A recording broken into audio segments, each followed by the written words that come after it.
ধরেন প্রতি বছর এই 4টা কাজ পাই গরুর, ঠিক আছে, গরুর কাজ করি। শুনছিলাম অটো চালক শাহাদাত হোসেনের কথা। সারা বছর অটো চালালেও ঈদে শখের বশে হয়ে যান ভ্রাম্যমাণ কসাই। টাকাও পান 5 থেকে 7,000। ধরেন প্রতি বছর এই 4টা কাজ পাই গরুর, ঠিক আছে, গরুর কাজ করি। এটা প্রতি বছরেই, মানে এটা শখে করি। আর পেশা হলো আমার অটো চালক। আমি এই ধরেন আপনার 4 থেকে 5,000 টাকা, এই 6-7 ঘন্টা কাজ করতে হয়। 4টা গরুতে ধরেন 6-7 ঘন্টা লাগেই। 3 ঘন্টা করে হলে 9 ঘন্টা। মানে নিজস্ব লোক, পরিচিত লোক, এলাকারই লোক, ওনারা তো আর কোনো লোক ধরে না, আমাদের দিয়েই কাজ করায়। আমরা 5 জনে ওই কষাই, ওর লগে আমরা কন্ট্যাক্ট মানে যাই। হ্যাঁ, ওনার মাধ্যমে আমরাই হেল্পারি হিসাবে কাজ করি।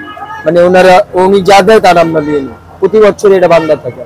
এটা আমি প্রায় 8-9 বছর দিই। আগে কম পারতাম, এখন বেশি পারি। এখন টাকাও বেশি পাই। আগে 500 দিত, এখন দেয় 2,000, 3,000 টাকা, 4,000 টাকাও দেয়। শাহাদাতের মতো শফিকুলও ভ্রাম্যমাণ কসাই।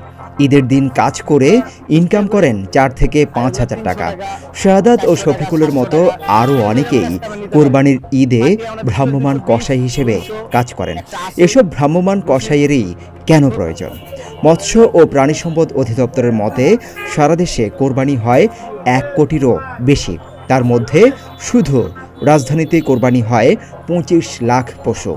এত বিপুল সংখ্যক পশু কোরবানির জন্য নেই দক্ষ কসাই। এই 4-5টা, এই 4-5 হাজার। কেউ ইচ্ছা হইলে দেয়, কেউ দেয় না। কেউ আছে হুড়াল থাকলে দেয়। প্রতি বছরে আসি, 10-12টা গরু কাটতে পারি। এই ব্যস্ততা প্রচুর থাকে। এই 17 বছর ধরে টাকায় এসে কাজ করি। 10-15টা কাটা যায়। আবার এই যে দেন, দেশের থেকে মানুষ আসে, এলাকা ছোট বাইনচারি ওরা দেওয়া কাটাই। আর যে পরিমাণে টাকায় কাজ হয় গরু কাটার, ওই কাজে মনে করুন যে বাসায় টাকা নেই।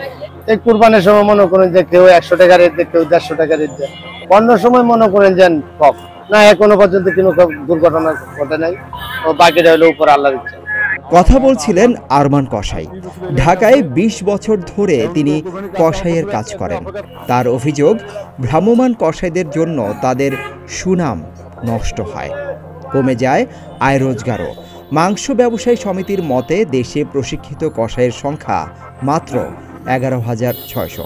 ফলে 1 কোটিরও বেশি পশু কোরবানির জন্য ঢাকায় কসাইয়ের অনেক চাহিদা তৈরি হয়। এখন তো কোরবানির কাজটা আমরা বছরে একদিন অপেক্ষা থাকি আমরা, কিন্তু আমরা পাচ্ছি না।